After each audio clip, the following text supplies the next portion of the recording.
Assalamualaikum warahmatullahi wabarakatuh. Saya Novita Ratnawati, CGP Angkatan 9 dari SMPN 2 Kejayan Kabupaten Pasuruan. Pada kesempatan kali ini saya akan melakukan aksi nyata pada modul 1.4 yaitu budaya positif. Selamat menyaksikan.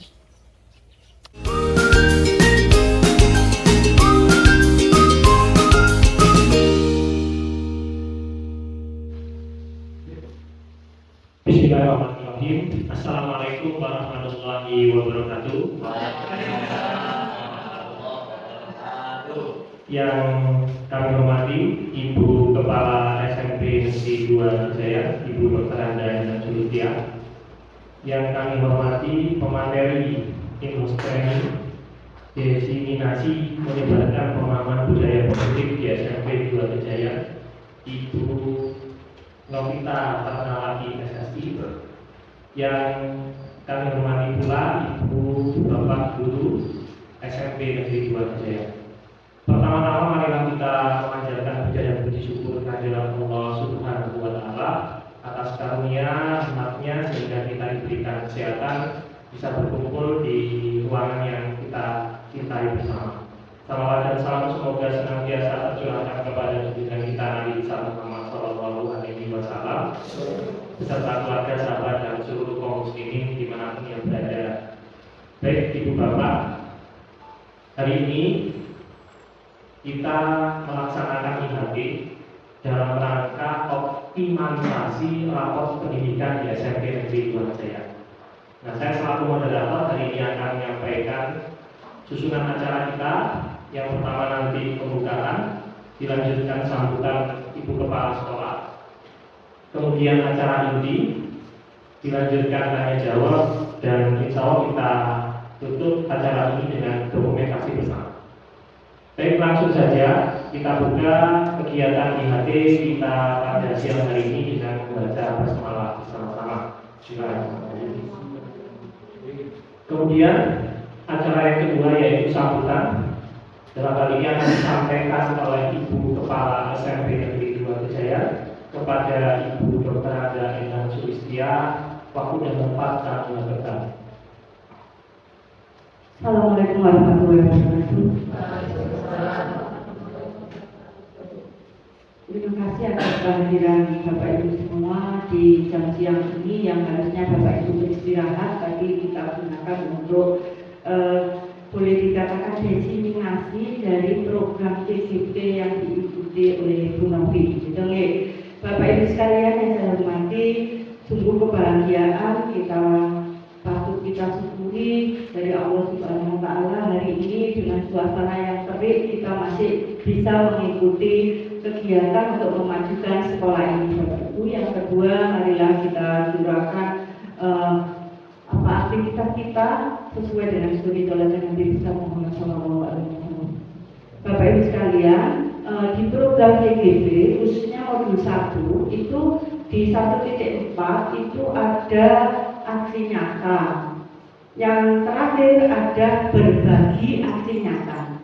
Nah, pada saat Ibu memberi motivasi kepada teman-teman untuk menjadi CGP, harapannya adalah bisa membantu saya mengembangkan sekolah, bukan pemikiran untuk jadi kepala sekolah. Makanya awal-awal itu saya betul-betul mendorong panjenengan untuk bisa menjadi CGP. Harapannya seperti ini bisa membantu saya untuk mengembangkan sekolah begitu. Perkara nanti ada reward berikutnya untuk diangkat dari kepala sekolah itu ya rezeki saja begitu ya Bapak. Tujuan utama untuk mengembangkan sekolah ini. Nah, apa yang akan ditularkan dari Bu Novi nanti itu terkait budaya positif. Budaya positif ini erat kaitannya dengan keyakinan kelas. Terus apa lagi Bu Novi? Posisi kontrol, nanti penjenengan tahu ada beberapa macam posisi kontrol, ada videonya, dan nanti wali kelas harus membuat keyakinan kelas di kelasnya masing-masing. Dan itu bisa berlaku untuk seluruh mata. Pada saat saya monet Bapak Ibu untuk supervisi, mungkin mulai besok dan seterusnya, yang oleh asesor, bisa juga oleh saya, bisa dua-duanya. Gitu ya Bapak Ibu. Pada saat supervisi besok harus ada pendampingan awal oleh asesor, pelaksanaan, terus pendampingan akhir. Gitu ya.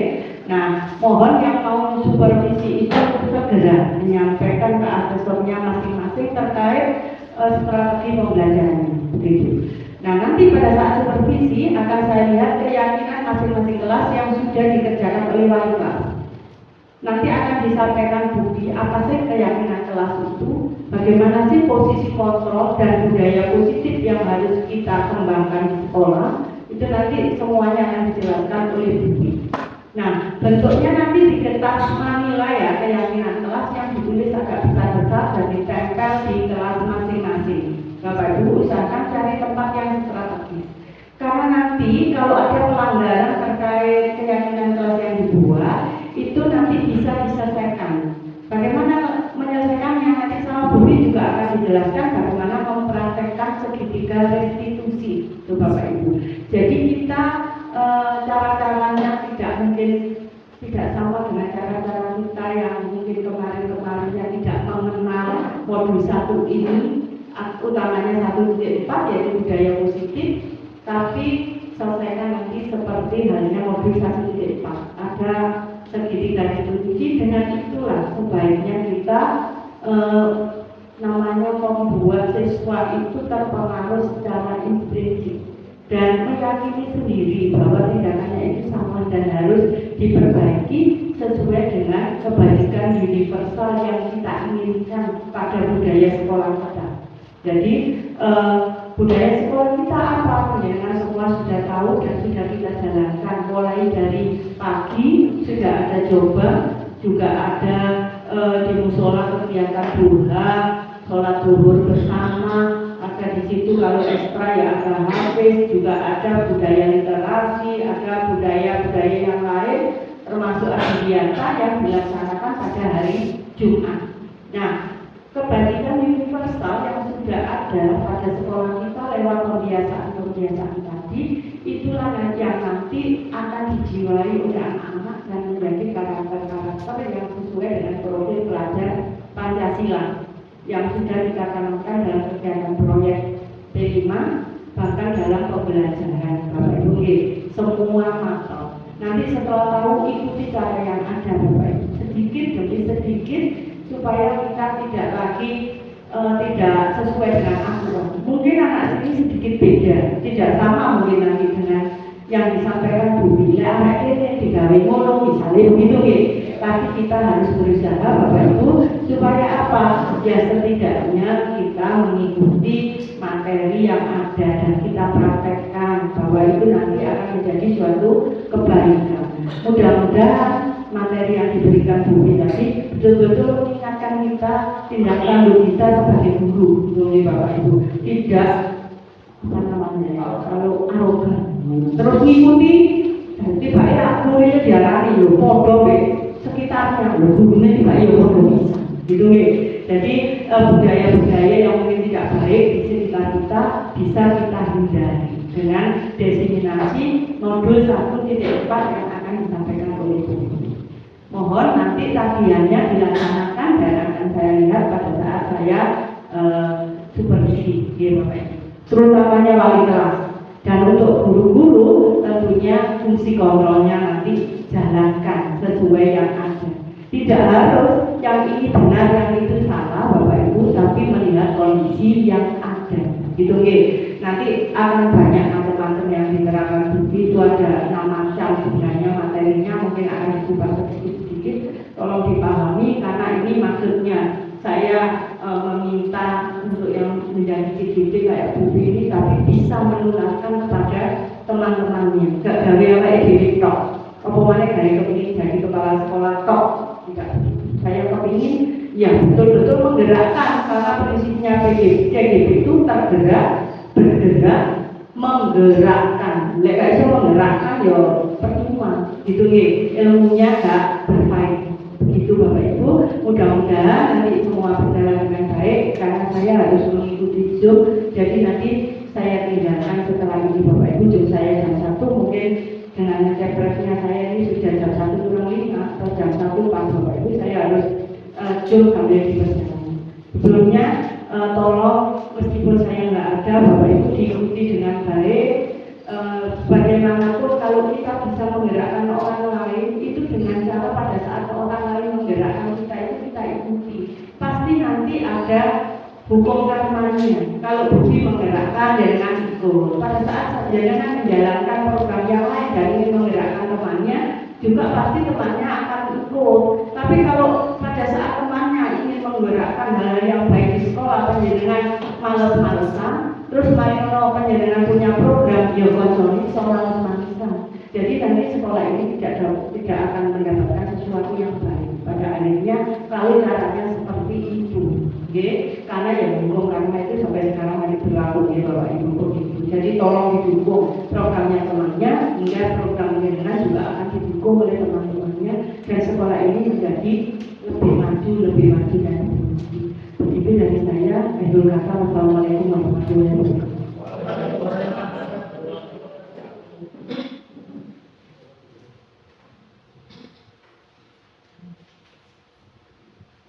Demikian sambutan dari Ibu Kepala SMP Negeri 2 Kejaya.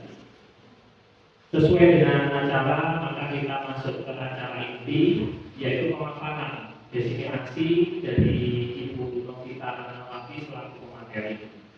Beliau akan menyampaikan tentang pemahaman budaya positif di SMP 2 Kejaya. Karena kita tahu di SMP 2 Kejaya ini adalah tempat siswa untuk belajar dan menumbuhkan karakter.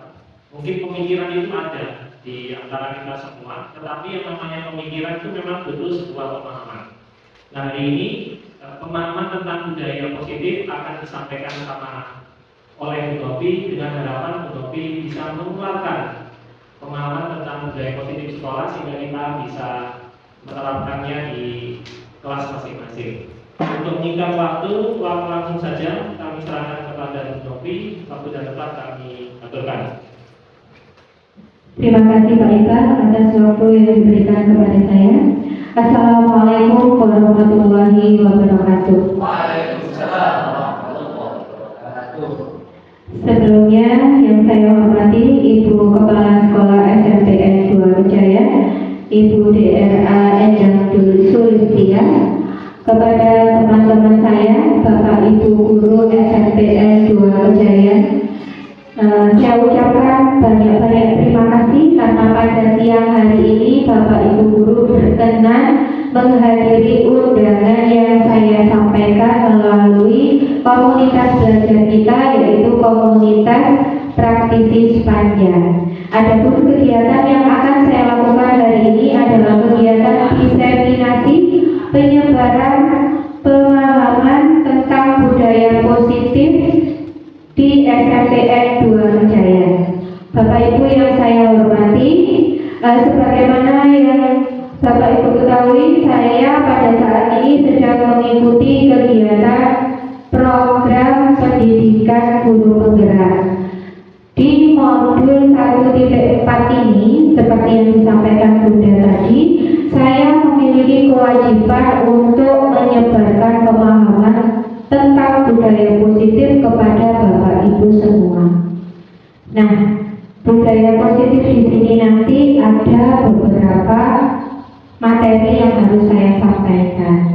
Saya mohon izin untuk berdiri di depan.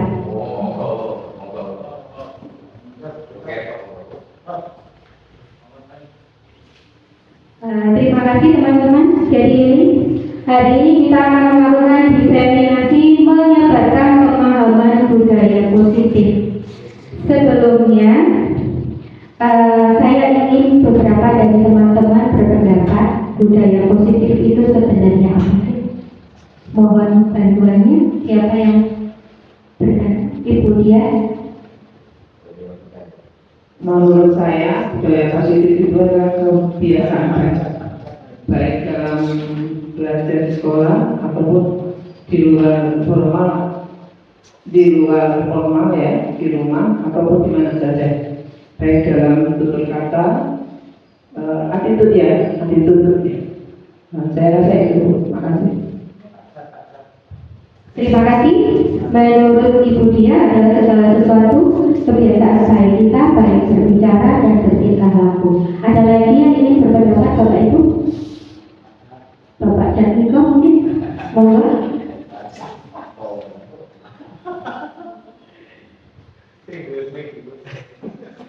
Assalamualaikum warahmatullahi wabarakatuh. Menurut pemahaman secara pribadi, untuk pemahaman tentang budaya Bugis adalah perilaku kalimat perbuatan, karena bagaimanapun juga siswa akan melihat kita sebagai guru dalam berbicara, bertingkah laku, ataupun dalam perbuatan kita sebagaimana kita adalah contoh dari suri teladan. Apa yang disampaikan oleh Ibu tadi seperti kata Bapak Pendidikan, tentu yang artinya apapun yang kita lakukan itu akan dicontoh atau ditiru, bahkan difotokopi oleh anak-anak kita. Itu menurut saya. Wassalamualaikum warahmatullahi wabarakatuh. Baik, terima kasih Bu Tia dan Pak Jasiko. Jadi pendapatnya sama-sama benarnya Bapak Ibu. Perkenalkan Bapak Ibu, jadi selama saya mengikuti program CGP Angkatan 9, saya didampingi oleh 2 orang wanita cantik. Jadi yang sebelah kiri adalah Ibu Eva Susana, beliau adalah fasilitator saya, berasal dari Malang. Dan yang kedua adalah Ibu Pramawati Setianingrum, beliau adalah pengajar praktek saya sekarang. Beliau adalah kepala sekolah SDN Gambir Bumi. Yang tengah saya Bapak Ibu Novita Ratnawati SSI dari SMPN 2 Kejaya.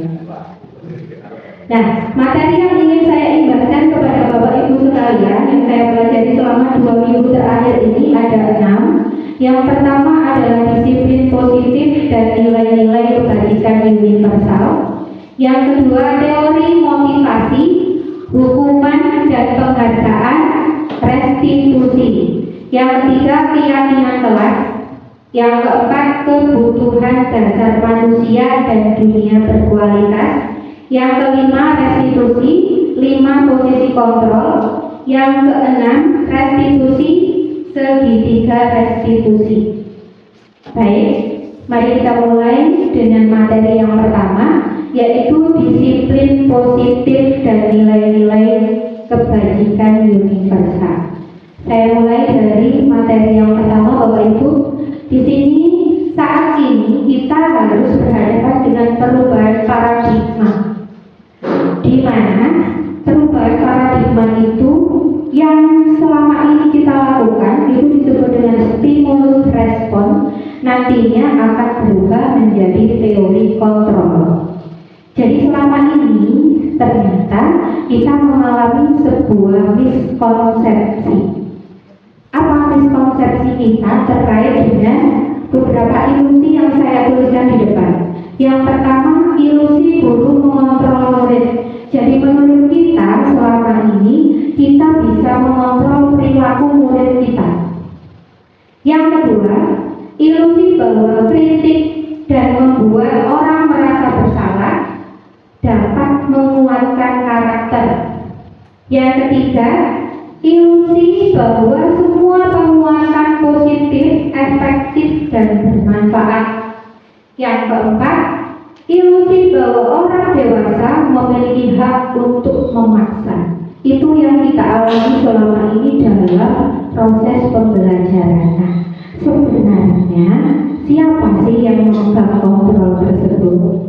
Untuk memahami hal tersebut, Bapak Ibu akan saya ajak untuk melakukan sedikit peragaan. Jadi kita itu dalam hidup kita pasti memiliki sesuatu yang sangat berharga.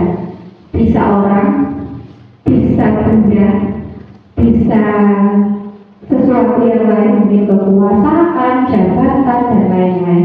Sekarang saya minta Bapak Ibu memilih satu hal yang paling berharga dalam diri Bapak Ibu. Kemudian genggam erat-erat di tangan kanan Bapak Ibu semua.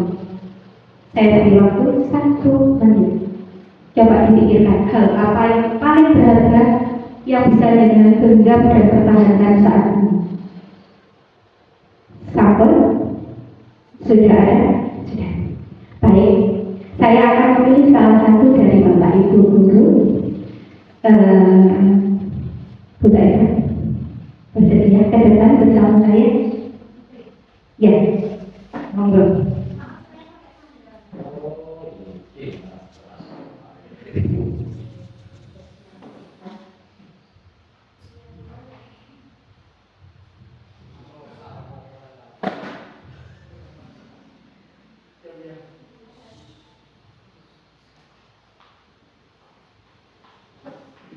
Baik, Bu Saida sudah punya sesuatu yang berharga yang digenggam?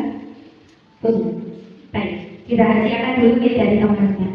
Nah sekarang, bolehkah sesuatu yang ada dalam genggaman Bu Saida saya melihat? Tidak boleh. Saya bayar. Bolehlah. Tidak boleh. Saya tukar pakai laptop saya. Tidak boleh. Tidak boleh ya. Saya takut sama saya.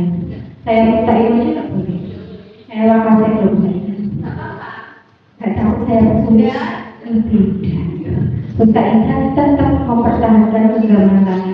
Tidak mau saya minta teman-teman ya. Apa saya boleh tahu Ustaz Ida apa sih yang jenengan genggam?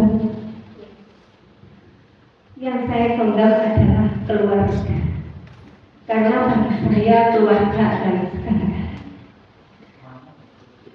Terima kasih tepuk tangan untuk Bu Saida teman-teman. Bu Saida boleh kembali ke tempat duduk. Tadi yang dipraktekkan Bu Saida adalah sesuatu yang berharga yang dimiliki oleh Bu Saida. Saya tujuannya mengambil yang digenggam oleh Bu Saida. Saya sudah melakukan cara meminta baik-baik, merayu, menukar dengan uang, dengan laptop, bahkan saya mengintimidasi. Saya makasih dulu saya sampai tidak takut. Saya tidak. Saya bersikukuh untuk menggenggam tangannya, tidak melepaskan sesuatu yang berharga. Nah, pertanyaan saya, posisi kontrol untuk membuka tangan ada pada saya atau ada pada Bu Saida? Betul, ada pada Bu Saida. Jadi teman-teman, itu yang saya maksud miskonsepsi tadi. Kita tidak bisa mengontrol orang lain, kita tidak bisa memaksa orang lain. Yang bisa mengontrol orang itu dirinya sendiri. Bu Saida nanti akan bisa membuka tangannya dengan kemauannya sendiri, bukan karena orang lain. Nah, karena itu kita sebagai seorang pendidik harus melakukan perubahan paradigma dari paradigma stimulus respon menjadi paradigma teori kontrol atau teori pilihan. Di mana perbedaannya sudah saya tayangkan di depan. Kalau pada teori stimulus respon, kita mencoba mengubah orang agar berpandangan sama dengan kita. Contoh anak-anak, kita harus disiplin. Kita harus bertutur kata yang baik dengan cara ini. Nah, ternyata pada teori pilihan kita berusaha memandangi pandangan orang lain tentang dunia. Jadi kita tidak boleh membawa orang lain sama dengan pandangan kita. Kemudian perilaku buruk dilihat sebagai suatu kesalahan pada stimulus respon. Tapi kalau pada teori kontrol dilihat semua perilaku memiliki tujuan. Jadi kita harus melihat ke anak, kenapa sih anak saya kok seperti ini? Nah, kita harus menggali. Kita tidak boleh memvonis kalau dia salah. Gitu. Yang ketiga, orang lain bisa mengontrol saya menurut stimulus respon. Ternyata tadi tidak bisa ya Bapak Ibu ya. Tidak bisa, hanya Anda yang bisa mengontrol diri Anda sendiri. Saya bisa mengontrol orang lain. Oh sudah ya.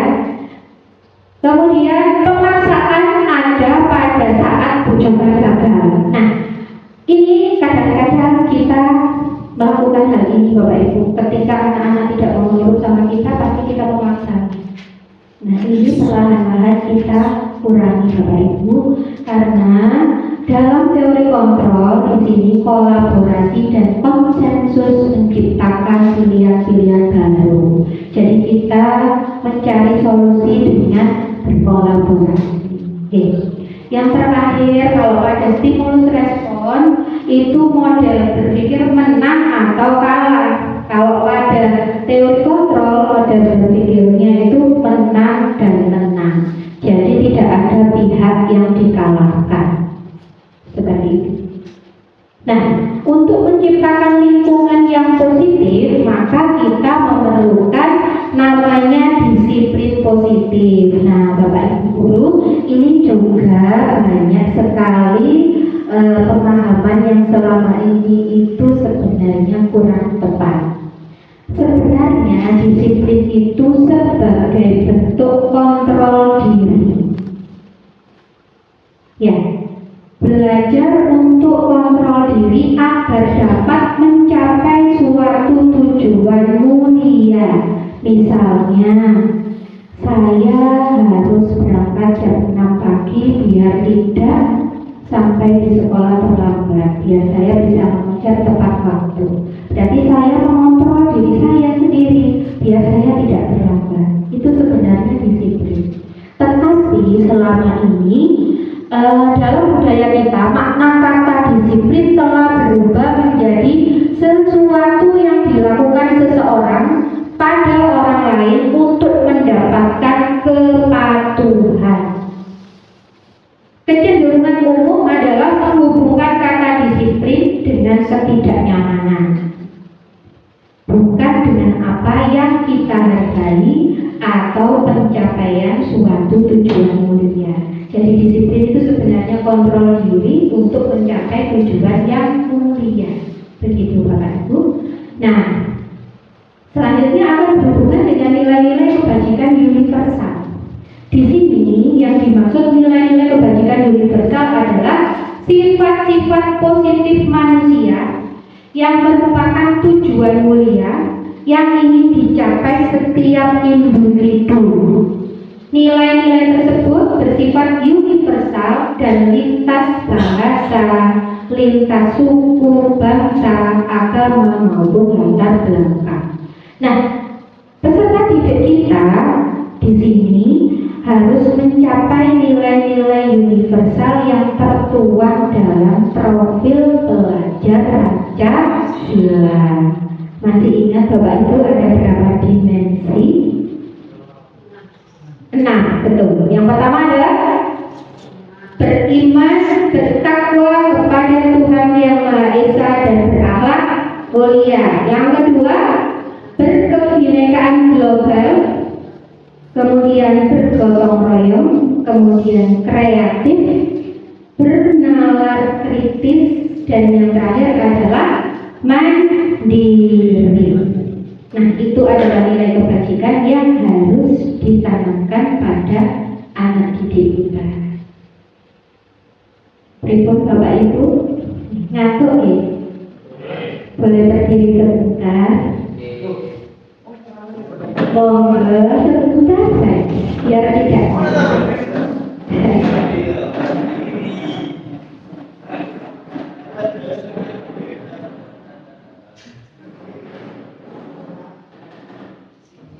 Baik Bapak Ibu, ya biar tidak ngantuk, biar jelas sebentar.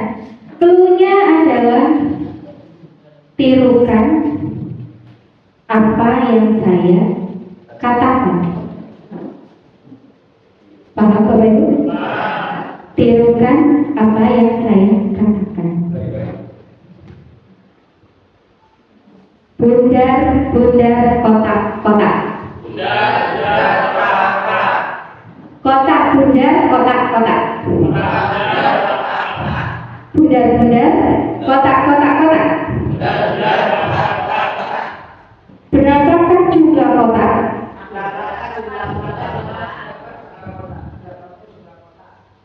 Baik, ternyata Bapak Ibu guru tidak ada yang menghitung. Ya, ada yang ragu-ragu mau menghitung tadi. Ya, Karena cluenya apa? Menirukan, bukan menghitung. Baik, kalau saya bilang pagi, tepuknya 1 kali. Kalau saya bilang siang, tepuknya 2 kali. Kalau saya bilang sore, tepuknya 3 kali.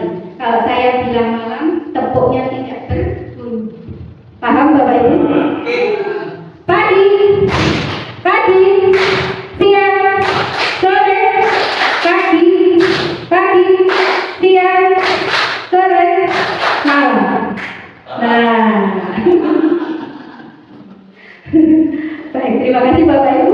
Boleh duduk kembali, biar saya akan bertanya. Baik, kita lanjutkan pada materi yang kedua.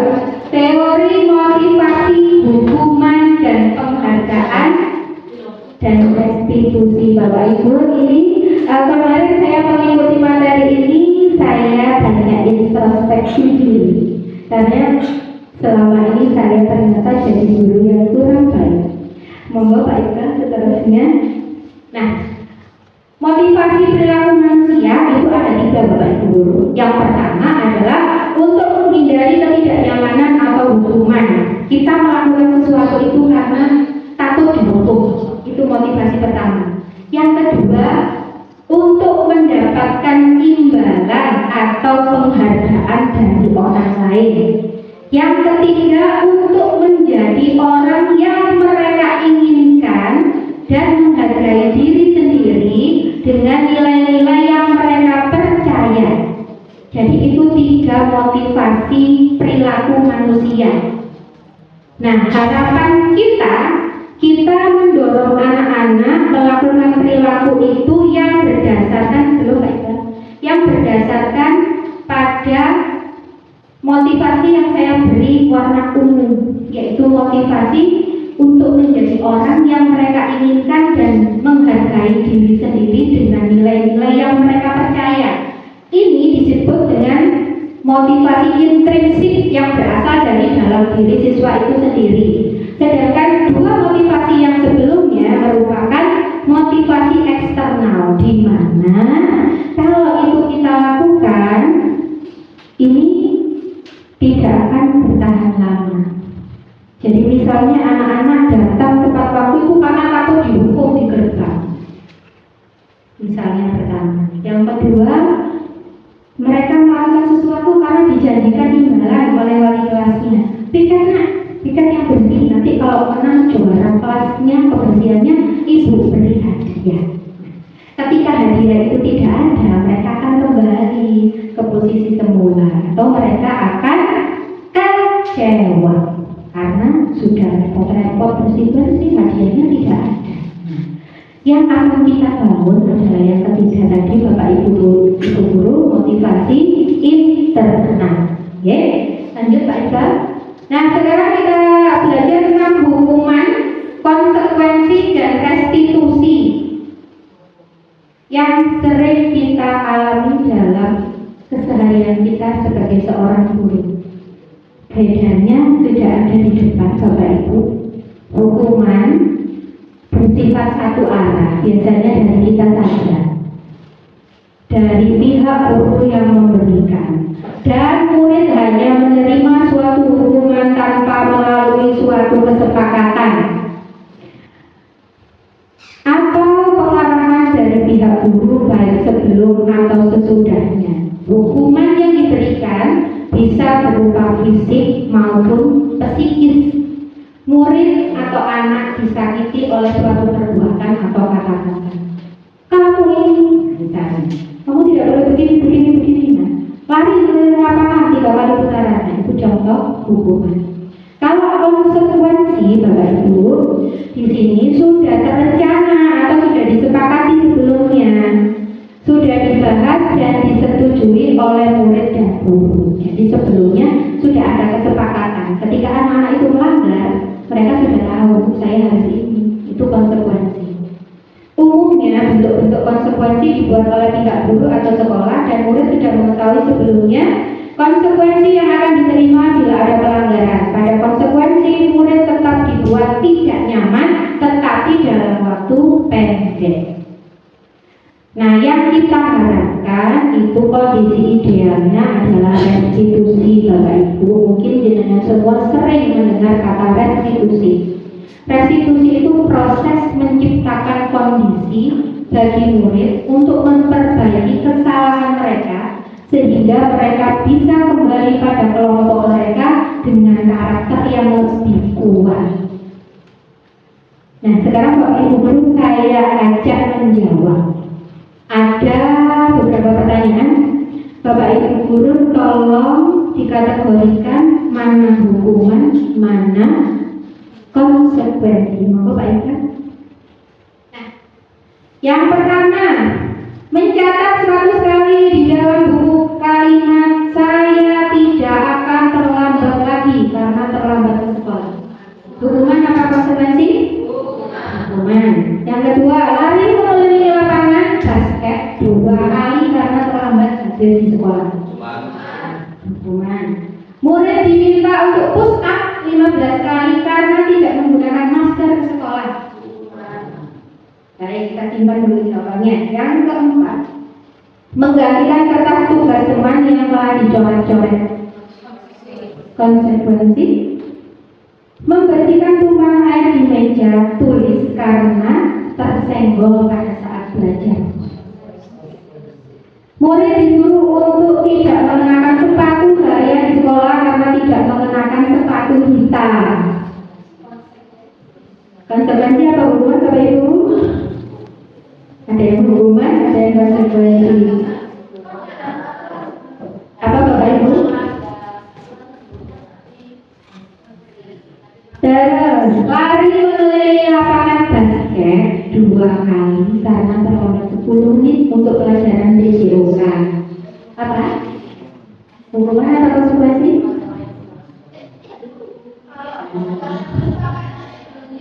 Ayo kita lihat ya, ini jawabannya secara umum.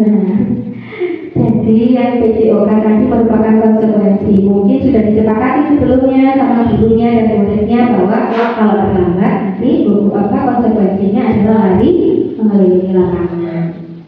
Nah, tadi yang sepatu hitam tadi Bapak Ibu guru, nah ini ternyata masuk ke dalam hukuman.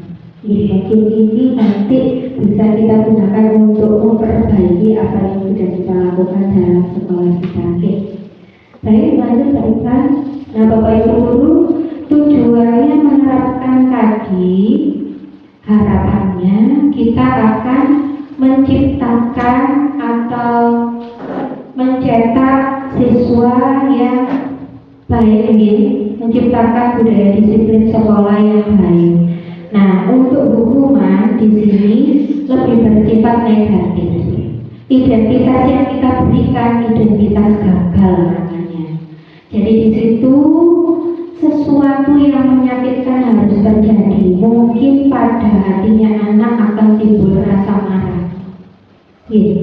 Kemudian tidak nyaman untuk murid dalam jangka panjang karena mungkin akan diingat seterusnya sama anak-anak. Yang ketiga, korban mendapatkan keadilan. Jadi kalau untuk kasus tertentu, ketika ada yang dihukum itu ada korbannya, mungkin dia sudah merasa mendapatkan keadilan.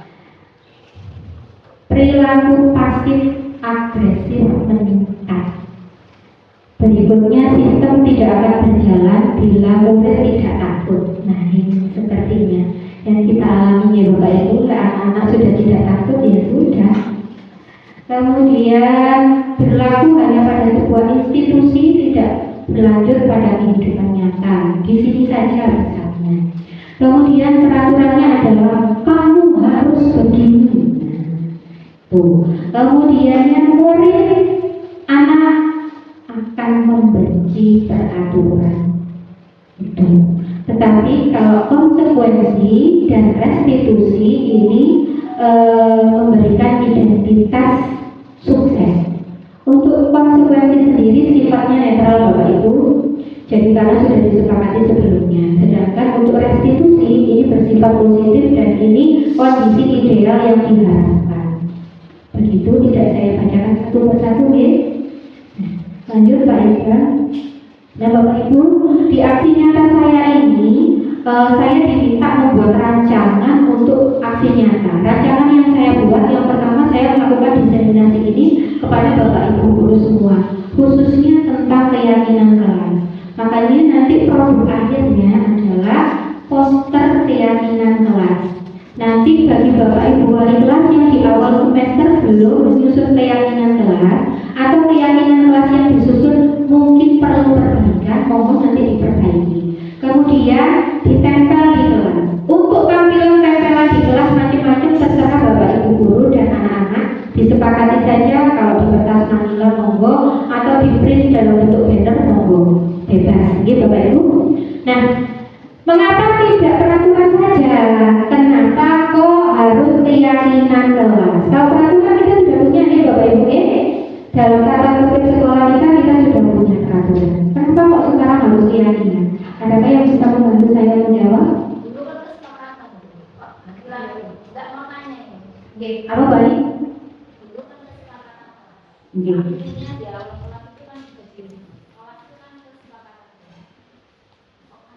Nanti akan saya bahas. Baik. Nah, ini ada pertanyaan lain yang akan mendorong kita bisa menjawab pertanyaan yang atas. Mengapa kita memiliki peraturan harus menggunakan helm bila mengendarai kendaraan roda dua? Kenapa Bapak Ibu? Untuk keselamatan. Yang kedua, mengapa kita memiliki peraturan 3M? Menggunakan masker, mencuci tangan dan menjaga jarak 1,5 meter pada waktu COVID kemarin itu apa? Kesehatan bisa, keselamatan bisa. Yang ketiga, mengapa kita memiliki peraturan harus datang tepat waktu pada saat mengikuti pelatihan? Disiplin. Nah, itu yang kita harapkan. Kenapa kok bukan peraturan kelas? Kenapa kok keyakinan kelas? Kita sudah tahu apa yang akan kita dapatkan kalau kita meyakini sesuatu. Kalau kita meyakini sesuatu itu sudah berasal dari dalam diri kita, termasuk dalam motivasi intrinsik tadi, bukan karena orang lain. Baik, lanjut Pak Indra. Nah, ini Bapak Ibu, yang kita punya dulu adalah peraturan kelas. Nah, kalau peraturan kelas itu biasanya kita menggunakan kalimat yang masih negatif. Kalimat negatif itu ciri-cirinya ada kata harus, ada kata tidak boleh. Misalnya tidak boleh datang terlambat, harus membuang sampah pada tempatnya. Nah, yang paling mudah sebenarnya yang dipahami anak-anak untuk menyusun keyakinan kelas diawali dari peraturan kelas dulu. Nanti Bapak Ibu wali kelas tolong dipandu anak-anaknya. Nah, dalam kelas kita bikin kesepakatan peraturan apa saja yang harus kita jalankan agar kelas kita ini aman, nyaman, tertib untuk belajar. Kita tampung pendapatnya satu persatu. Setelah dapat peraturan kelas, misalnya dari 25 anak, ada 25 peraturan yang mereka usulkan. Tahap berikutnya kita ubah peraturan kelas tersebut menjadi keyakinan kelas. Caranya tadi menghilangkan kalimat yang bernilai negatif menjadi positif. Tidak boleh datang terlambat. Berarti harus apa Bapak Ibu guru? Datang tepat waktu. Pintar. Seperti itu ya. Nah, kalau keyakinan kelas ini sudah kita buat, bisa dijalankan. Oh ya, jangan lupa kalau keyakinan kelasnya sudah ada. Misalkan mendapatkan 5 keyakinan kelas. Untuk mengikat anak-anak, kita deklarasikan tanda tangan. Jadi setiap anak diminta tanda tangan 1/1. Mungkin nama pendek aja, anak, Budi, tanda tangan di bawah kesepakatan keyakinan kelas yang sudah dibuat. Nah, kalau lingkungan keyakinan kelas sudah baik, anak-anak bisa membuat melaksanakan dengan baik, maka akan tercipta lingkungan yang positif. Lingkungan yang positif pasti nanti akan memudahkan kita untuk berbudaya yang positif.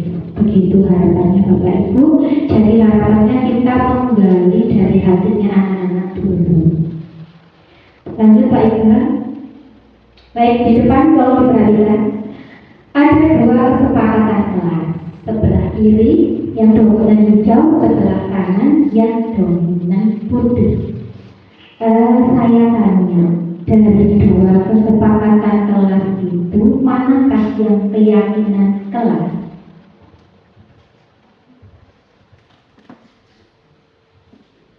Yang wali kelas mau berpendapat, Ibu Reni?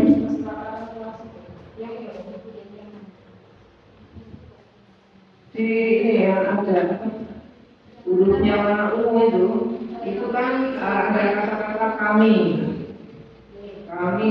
itu menyatakan bahwa semua yang keluar yang jadi kami ya yang itu yang jelas. Terima kasih. Ada yang mau berpendapat lagi? Yang putih ya? Baik, Bapak Ibu sepakat yang putih merupakan sebuah keyakinan kelas? Sepakat ya? Apa alasannya Bapak Ibu? Tadi yang pertama kenapa? Kalau yang sebelah kiri itu lebih rinci Bapak Ibu. Datang tepat waktu, mengucapkan salam, menjaga kebersihan sekolah, berdoa sebelum dan sesudah kegiatan, aktif dalam pembelajaran, tertib. Sedangkan yang di sebelah kanan, kami guru dan murid yang saling menyayangi. Di sini sudah menggunakan nilai atau kalimat universal. Di situ ada kata saling menyayangi. Saling menyayangi kalau diuraikan banyak. Misal, tidak boleh jahil terhadap temannya. Ya, itu nanti isinya seperti itu. Berkata-kata dengan sopan, menghormati yang lebih tua, itu juga masuk dalam saling menyayangi. Jadi ciri-cirinya suatu keyakinan di sini menggunakan kalimat atau kata universal. Gitu ya Bapak Ibu. Jadi misalnya nanti anak-anak mengusulkan sesuatu, nanti diupayakan kita ambil kata universalnya, begitu ya. Selanjutnya, nah ini caranya untuk mengajak anak-anak membuat keyakinan kelas Bapak Ibu. Misalnya peraturannya selalu kembalikan buku ke tempatnya. Langsung slide berikutnya coba ya. Nah, keyakinan kelasnya adalah tanggung jawab. Kalau sudah pinjam buku kan harus kembali ke tempatnya nih Bapak Ibu. Jadi kalimat yang panjang itu keyakinan kelasnya adalah tanggung jawab. Kemudian dilarang mengganggu orang lain, berarti keyakinannya adalah menghormati orang lain. Hadir di sekolah 15 menit sebelum pembelajaran dimulai, menghormati orang lain, berkomitmen. Dilarang melakukan kekerasan. Jadi untuk apa tujuannya keyakinan kelasnya apa? Keselamatan dan atau menghormati orang lain. Dilarang menggunakan narkoba, kesehatan, bergantian atau menunggu giliran, menghormati orang lain, bersabar, antri, mungkin ini untuk ke kantin, antri biar gak berjubel-jubel ya. Kemudian gunakan masker untuk kesehatan, keselamatan, jangan berlari di kelas atau koridor, keselamatan, keamanan. Paham ya Bapak Ibu ya? Jadi nanti tugasnya dengan menyusun keyakinan kelas dan berupa poster.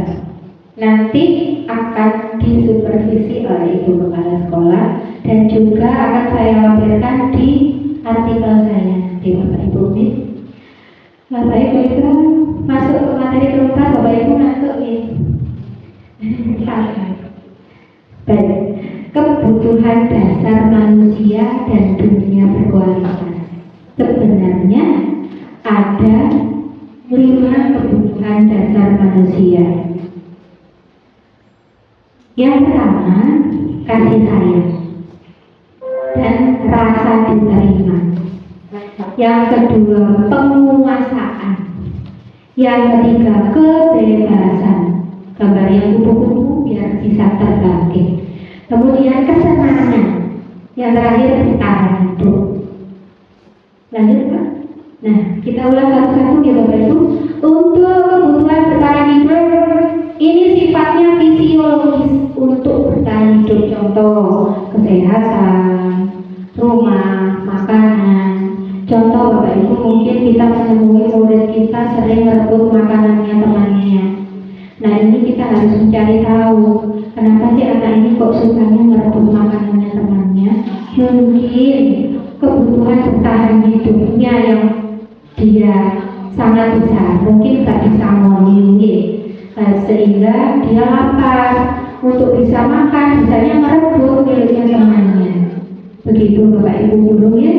Kemudian yang kedua Bapak Ibu, kasih sayang dan rasa diterima. Ini masuk ke dalam sifat psikologis.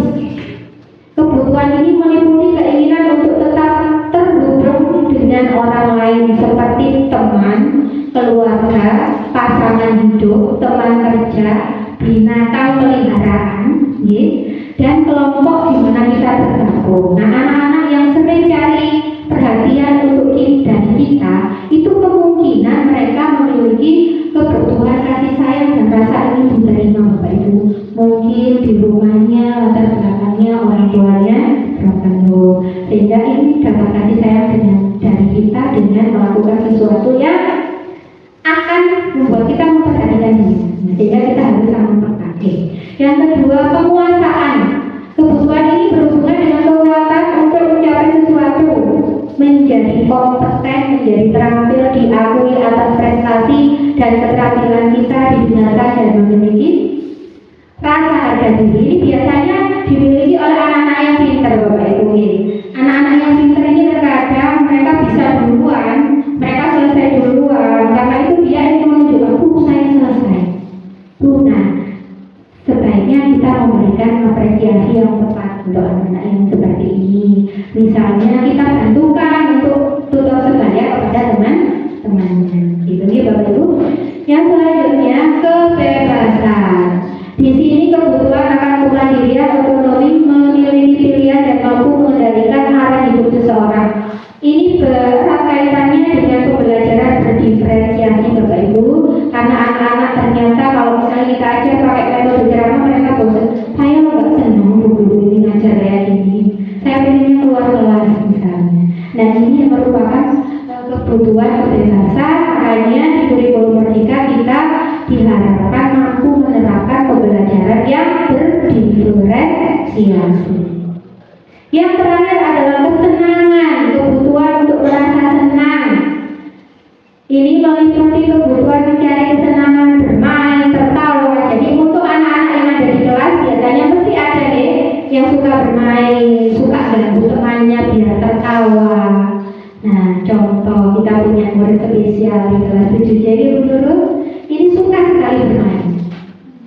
Kemarin ketika saya mengajar, nggak mau dia mengerjakan soal, bikin layangan Bapak Ibu, ekornya panjang. Loh, kenapa? Senang Bu. Nanti tugasnya tak kerjakan besok saja. Padahal itu asesmen sumatif bab 2. Ya enggak ini ke sana. Tapi terus bawa benang, bawa eleng. Nah, karena dia senang.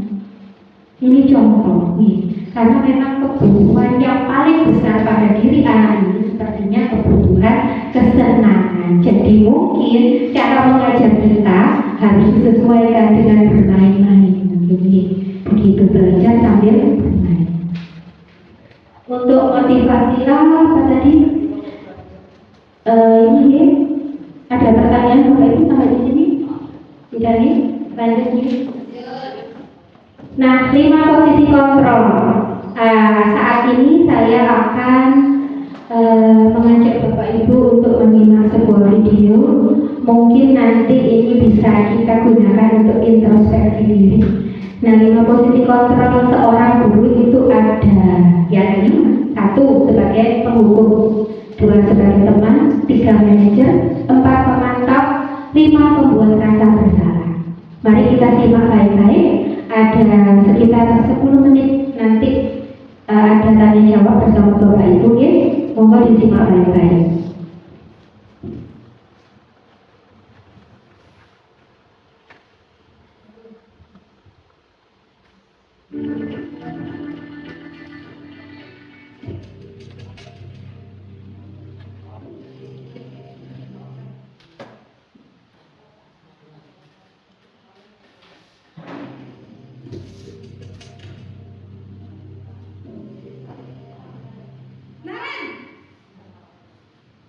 Sini kamu. Selamat pagi, Bu. Selalu terlambat. Kamu Nah, deh. saya Selalu rekam. terlambat. Maaf, Bu. Saya Apa? Apa coba? Alasan kamu apa lagi? Kapan sih kamu tidak terlayar? Malah sekali kamu jadi anak. Dasar pemalas. Gak kapok-kapok sih kamu. Sudah berapa kali terlambat? Sana, kamu keliling lapangan basket 2 kali. kenapa saya harus berlawan basket, Bu? Kenapa? Kamu melawan ibu. Berani-beraninya jawab. Sudah terlambat, masih berani jawab pula. Sekarang, keliling lapangan basket 5 kali sekalian. Biar kapok. Cepat. Pergi sana ke lapangan basket. Posisi penghukum biasanya berbicara dengan nada tinggi, menghardik, menunjuk-nunjuk, menyakiti, dan menyindir. Hukuman bisa berupa fisik maupun psikis. Ibu dan bapak guru hebat. Dampak yang terjadi pada murid ketika guru berada pada posisi penghukum adalah murid cenderung akan memberontak, bahkan menyimpan dendam.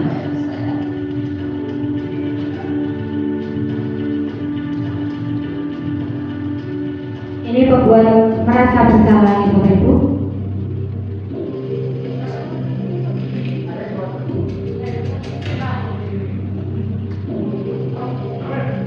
Namen.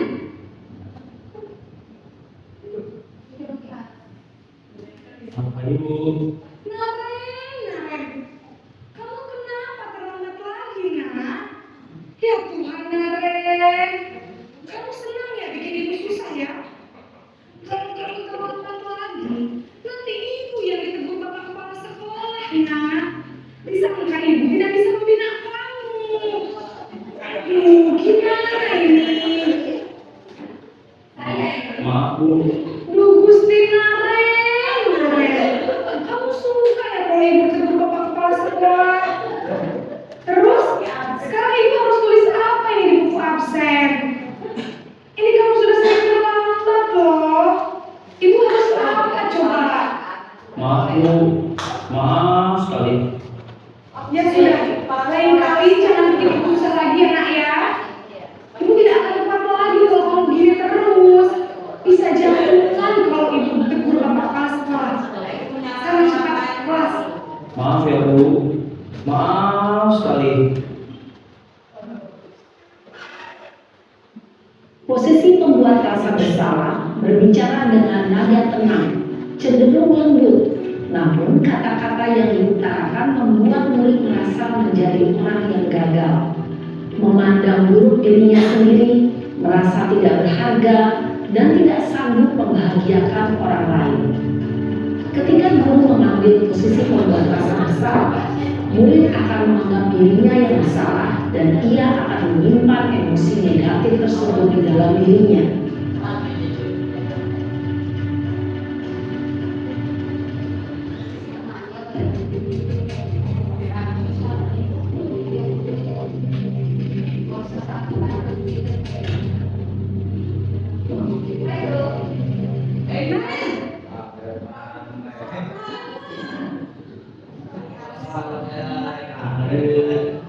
Wah, sudah jam berapa ini nak?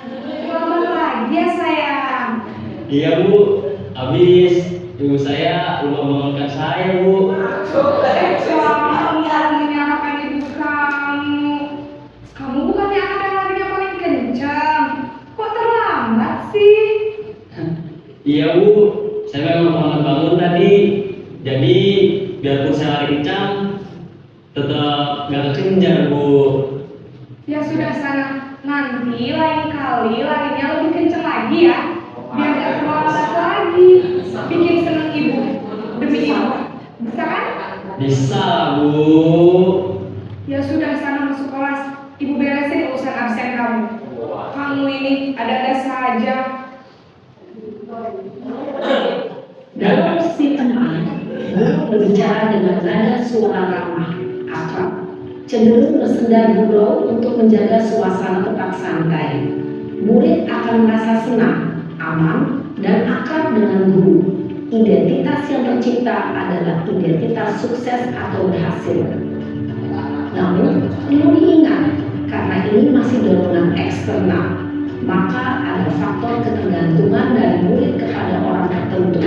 Di sini guru absennya, sehingga di lain waktu murid bisa berperilaku baik, namun hanya kepada orang-orang tertentu saja.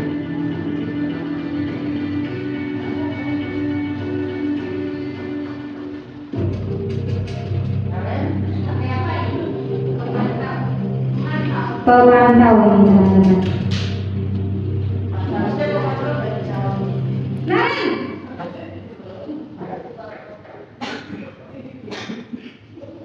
Ibu. Nah Ren, apa peraturan sekolah kita tentang jam berapa kita harus masuk sekolah, Nak? Kita harus di sekolah jam 7, Bu. Iya betul, sekarang sudah jam 7.20. Naren sudah tahu konsekuensinya jika terlambat hadir. Paham, Bu. Saya harus tinggal kelas pas jam istirahat selama 20 menit. Iya benar, konsekuensinya demikian. Jadi nanti jam 9.30 pas istirahat, kamu harus tinggal di kelas, kerjakan tugas tambahan untuk ketertinggalan kamu, ya? Baik, Bu. Posisi pemantau mengandalkan penghitungan atau data untuk mengontrol murid. Guru mengarahkan murid berdasarkan peraturan dan konsekuensi. Seorang pemantau menunjukkan bahasa tubuh dan ekspresi wajah yang datar dan cenderung formal.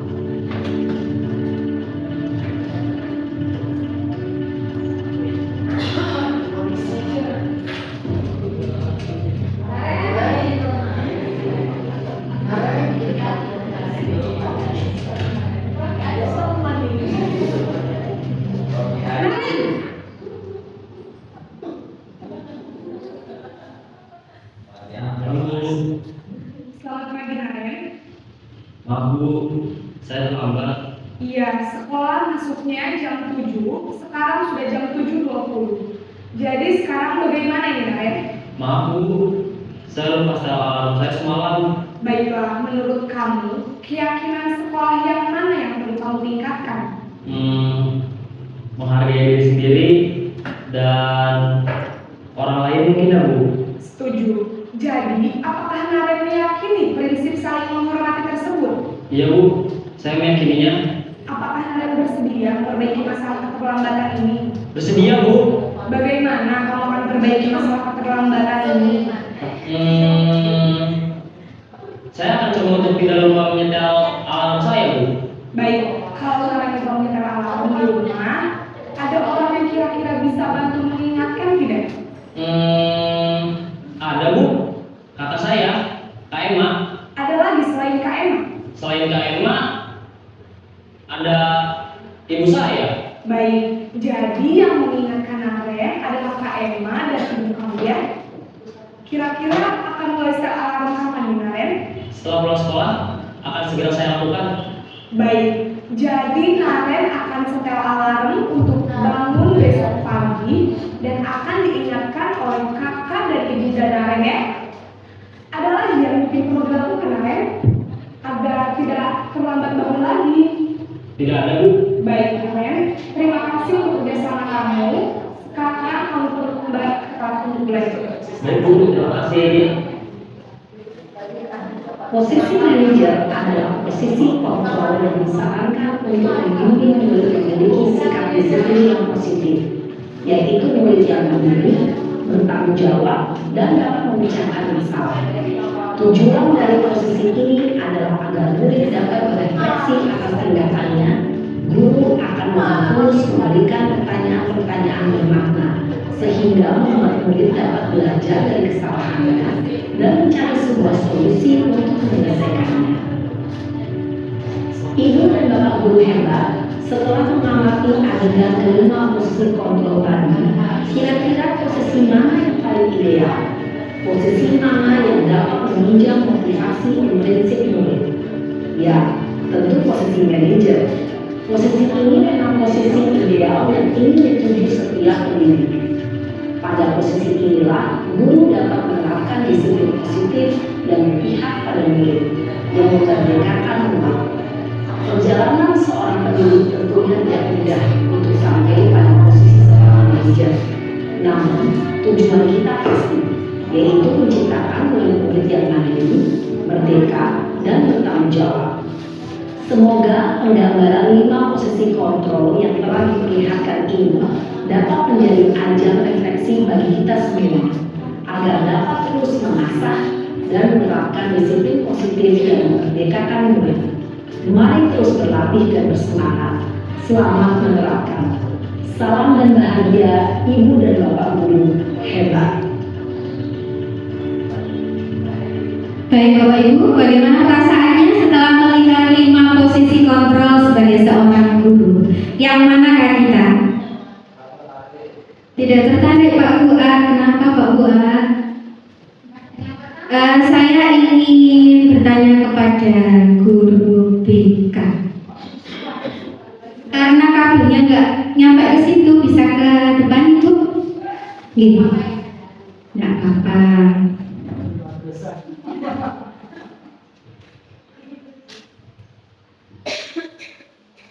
Saya pernah kelima-limanya. Saya kadang jadi penghukum. Yang kelima belum. Yang kelima belum pernah. Keempat. Ya, penghukum pernah. Membuat merasa bersalah ini ke Rocky Aziz sering. Kalau ke teman ini ke anak-anak saya sekarang yang di 7A. Terus pemantau atau monitor itu sekarang anaknya sudah tidak ada ya, Handika anaknya Bure itu. Kalau ke manajer ini insya Allah untuk selanjutnya. Baik, terima kasih untuk Ibu Saidah selaku guru BK di SMPN 2 Kejayaan. Baik Bapak Ibu, kondisi ideal yang diinginkan itu adalah posisi kontrol sebagai manajer.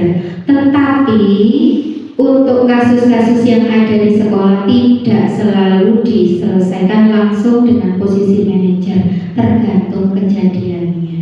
Kadang posisi sebagai teman itu nanti lebih bisa membantu. Nah, nanti perlahan-lahan kita perbaiki sampai kita menuju pada posisi sebagai manajer, yaitu posisi ideal yang diharapkan. Begitu ya Bapak Ibu. Lanjut Pak Ika. Nah, untuk menjadi seorang manajer dalam menangani sebuah kasus, yaitu menggunakan segitiga restitusi. Guru yang berperan sebagai manajer menggunakan segitiga restitusi dalam penyelesaian masalah melalui 3 tahapan. Tahapannya yaitu menstabilkan identitas, validasi tindakan yang salah, dan menanyakan keyakinan. Tujuannya menghasilkan murid yang mandiri dan bertanggung jawab. Lanjut Pak Ika. Nah, namanya segitiga ya seperti itu Bapak Ibu. Jadi proses ini, 3 proses itu tidak harus dimulai dari menstabilkan. Jadi boleh validasi tindakan yang salah dulu, baru menstabilkan identitas, atau sebaliknya baru di ujung adalah menanyakan keyakinan. Nah, untuk menstabilkan identitas, ini biasanya kata-kata atau kalimat yang digunakan seperti itu. Setiap orang pasti pernah melakukan kesalahan, gitu. Kamu bukan satu-satunya yang pernah melakukan ini. Jadi istilahnya dedekno antinya ada di sini, gitu ya. Biar anak ini tidak langsung down, begitu. Kemudian validasi tindakan yang salah. Kamu tentu punya alasan mengapa melakukan itu. Kita tanya, alasannya apa? Kemudian adakah cara yang lebih efektif untuk mendapatkan apa yang kamu butuhkan? Gitu, ya. Kemudian menanyakan keyakinan. Setelah dua-duanya kita lakukan, kita kembalikan ke anak. Keyakinan kelas apa yang telah kita sepakati dulu? Misalnya, ganggu temannya kasusnya menghargai orang lain. Berarti itu yang dia langgar. Kamu ingin menjadi orang yang seperti apa? Kita dengarkan. Saya ingin seperti ibu. Ya.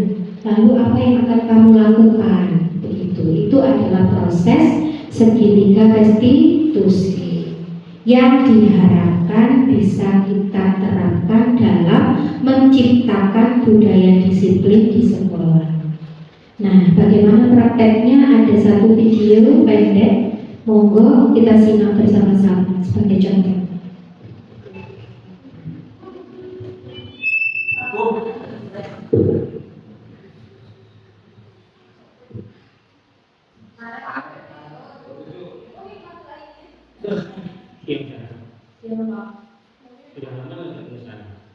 Kenapa hari ini di sini? Kesel pak, kesel banget. Masa aku dikatain tukang fitnah pak? Ya aku marah lah. Aku balik katain mereka di depan kelas. Kesel banget. Oh begitu. Ya pasti kamu marah dan kesal. Bapak juga akan marah apabila ada yang berubah seperti itu. Kemudian pada saat itu kamu melakukan apa? Ya saya langsung ngatain mereka lah pak. Kesel banget. Saya bentak-bentak dia di depan teman-teman lain. Oh begitu. Pasti kamu melakukan seperti itu karena suatu alasan tertentu kan?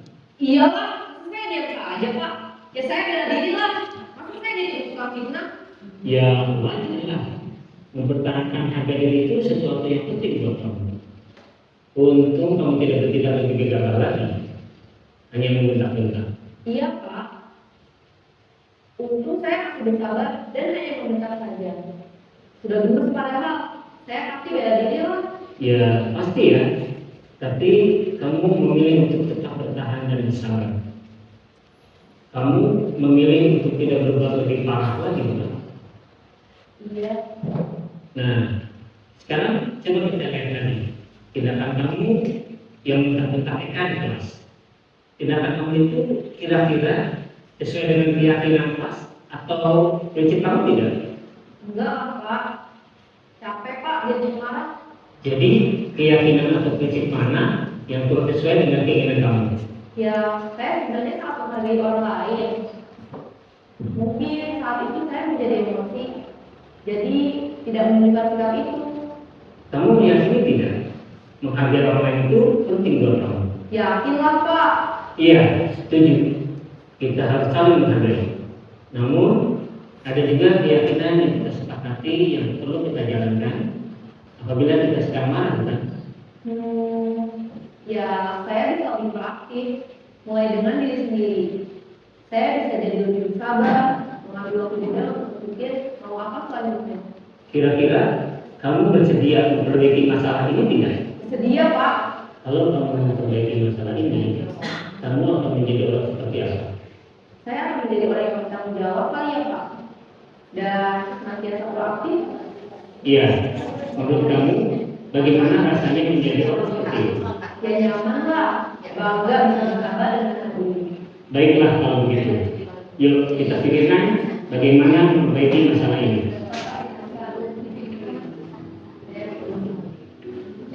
Baik Bapak Ibu, itu tadi adalah contoh praktek segitiga restitusi yang bisa kita lihat. Nah, itu adalah kondisi ideal yang ditampilkan dalam video. Ketika kita melakukan praktek segitiga restitusi di sekolah terhadap murid kita langsung, pasti tidak selancar itu. Pasti anak-anak lereng bulan. Pinter-pinternya kita menggiring anak sampai dia menuju keyakinan kelas yang dia pahami, yang dia terima. Nah, jadi seperti itu Bapak Ibu Guru, 6 materi yang saya dapatkan dalam pendidikan guru penggerak di modul 1.4. Mudah-mudahan materi ini bisa bermanfaat bagi kita semua, khususnya untuk SMPN 2 Kejayaan. Kita semua ingin membangun budaya positif di sekolah kita, ya Bapak Ibu. Dan itu tidak bisa saya lakukan sendirian, harus kita lakukan yang kompak. Kita maju bersama, hebat semua. Baik Bapak Ibu, terima kasih. Sekian pemaparan dari saya. Saya kembalikan kepada Bapak Moderator.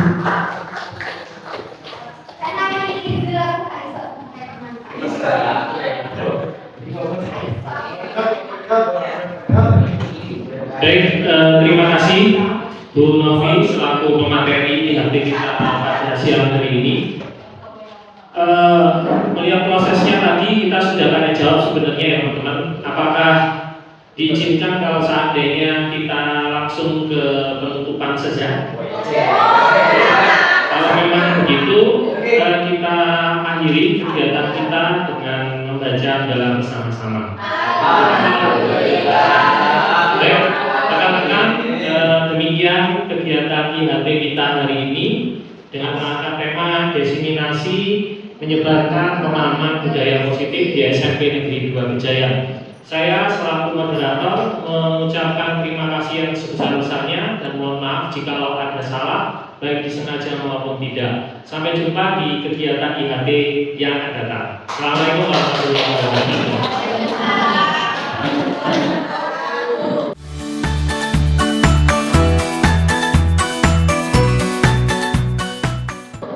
Pendapat saya setelah mengikuti IHT menyebarkan pemahaman budaya positif saat ini, banyak sekali ilmu baru yang saya yang saya dapatkan dari IHT kali ini, yaitu saya bisa mengerti bagaimana memberikan sanksi atau hukuman yang baik kepada anak agar anak itu tumbuh di dalam dirinya kesadaran dengan cara manajerial yang tadi disampaikan oleh Bu Novi. Ternyata menghukum anak itu dampaknya juga buruk. Dengan memberi hukuman sanksi ya, dengan IHT kali ini sangat baik dan sangat berguna bagi kita semua, para guru dan pendidik. Terima kasih. Baik, terima kasih. Saya Rini Wahyuni, teman dari Ibu Novita Ratnawati. Untuk materi yang sudah diberikan kepada saya dan teman-teman, insya Allah sangat menggugah pribadi saya sendiri ya, sebagai seorang guru yang biasanya mungkin menghukum, bisa juga melakukan konsekuensi, juga sebagai teman, juga sebagai pemantau saja. Untuk menjadi manajer mungkin masih belum ya.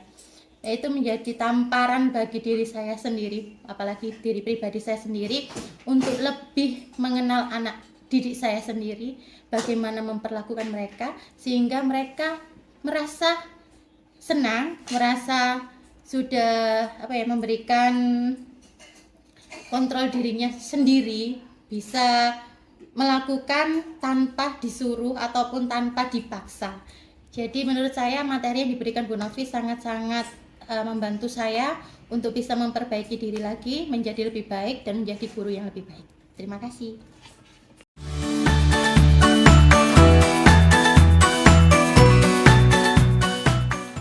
Assalamualaikum warahmatullahi wabarakatuh. Waalaikumsalam warahmatullahi wabarakatuh. Selamat pagi anak-anak. Bagaimana kabarnya? Ini jangan suara ini. Semua ya. Pada pagi hari ini Ibu ingin mengajak kalian untuk membuat kesepakatan atau keyakinan kelas. Ada yang pernah dengar kata keyakinan kelas? Kalau peraturan kelas? Apa bedanya peraturan kelas dengan keyakinan kelas? Tidak tahu. Nah, ini dijelaskan dulu ya. Kenapa kok keyakinan kelas? Sekarang ini kita harus membuat keyakinan kelas. Kalau keyakinan kelas itu sesuatu yang kita yakini dari dalam hati kita, yang nantinya akan kita laksanakan dengan ikhlas. Ya. Nah, keyakinan kelas ini mirip-mirip dengan peraturan kelas. Kalau peraturan kelas misalnya dilarang datang terlambat, itu peraturan kelas. Kayak tata tertib gitu ya. boleh membuang sampah sembarangan. Nah, pada peraturan kelas itu masih membuat kata-kata yang negatif, dilarang, tidak boleh, itu kalimat negatif. Nah, tapi dalam keyakinan kelas kita harus merubah kalimat negatif tersebut menjadi kalimat yang positif. Misalnya, dilarang membuang sampah, itu kita buat menjadi apa? Menjaga kebersihan. Seperti itu, paham?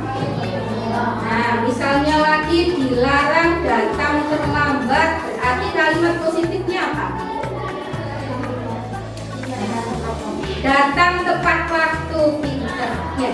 Kemudian misalnya lagi tidak boleh jahil sama teman, tidak boleh berkata-kata kasar terhadap teman, berarti apa kalimat positifnya?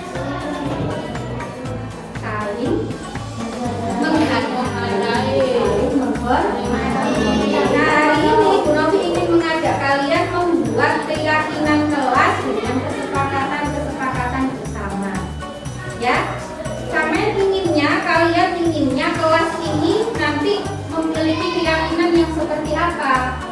Seperti itu. Jadi nanti tiap anak ibu bagikan kertas, silahkan menuliskan keyakinan kelasnya di sini. Boleh lebih dari satu, ya. Dua boleh, tiga boleh. Ya.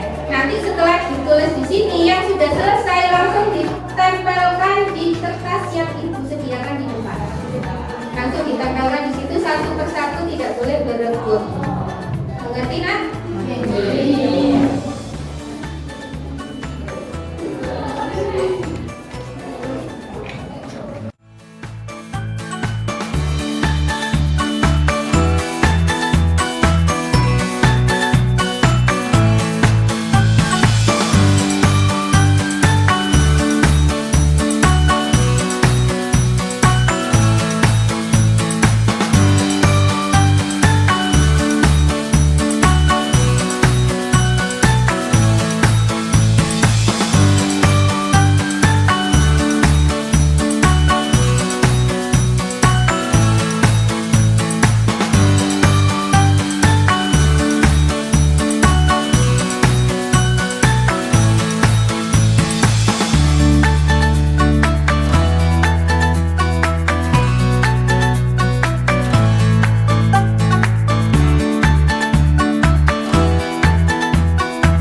Ayo.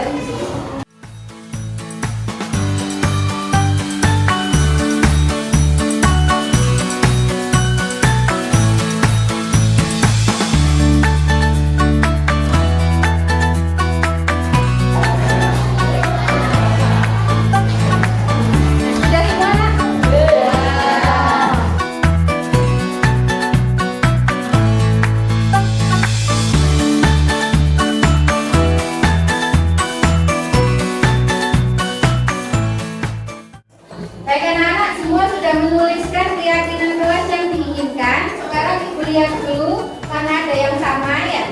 Maka akan kita ambil beberapa nilai yang sama, kita tulis satu kali nanti ya.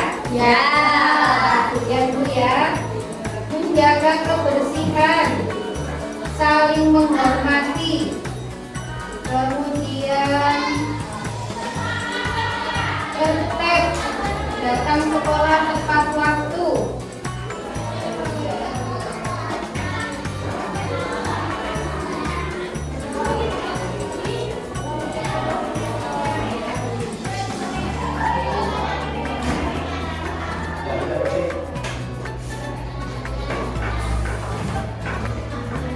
Dari beberapa keyakinan yang kalian tuliskan, ternyata ada Dan kalau Ibu lihat di sini, yang pertama semuanya ingin saling menghormati, ya.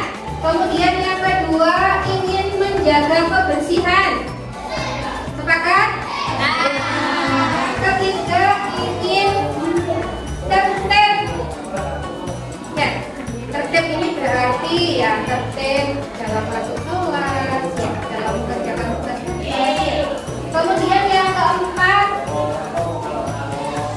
disiplin dalam berseragam. Saling menghormati tadi sudah ya. Nah, berarti tadi dapat beberapa nilai ya yang harus kita sepakati bersama. Yang pertama menjaga kebersihan, saling menghormati dan menghargai, tertib, kemudian apa tadi nak? Satunya lagi memakai seragam, tertib dalam berseragam. Sepakat? Baik, kalau memang kalian sepakat, maka sebagai tanda kalian menyepakati peraturan atau keyakinan kelas ini, maka kalian harus membuat sebuah tanda kalau kalian menyepakati keyakinan kelas ini. Apa? Jadi kalian harus membuat tanda tangan ya. Nanti satu-satu maju ke depan, nulis nama, terus tanda tangan. Begitu, paham? Mulai dari kelompok sebelah sana nanti ya nak. Kertasnya ada di mejanya Ibu, nulis nama terus tanda tangan. Mengerti? Silakan.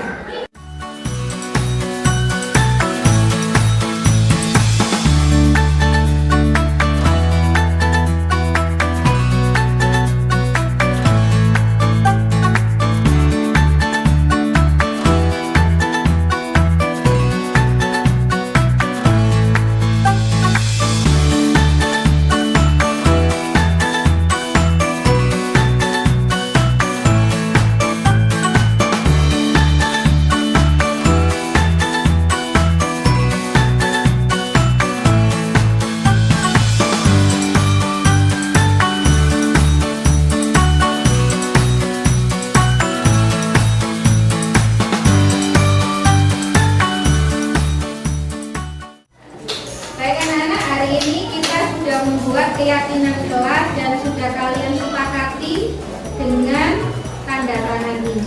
Ya, tugas kita nanti menuliskan keyakinan kelas ini dalam sebuah poster. Nanti kita buat poster, kita tempel di kelas kita. Ya, kita buat poster yang bagus, nanti kita tempel di kelas kita agar kita selalu ingat bahwa kita memiliki keyakinan kelas tersebut. Semuanya mengerti anak-anak? Baik, terima kasih. Kalau begitu Ibu akhiri. Assalamualaikum warahmatullahi wabarakatuh.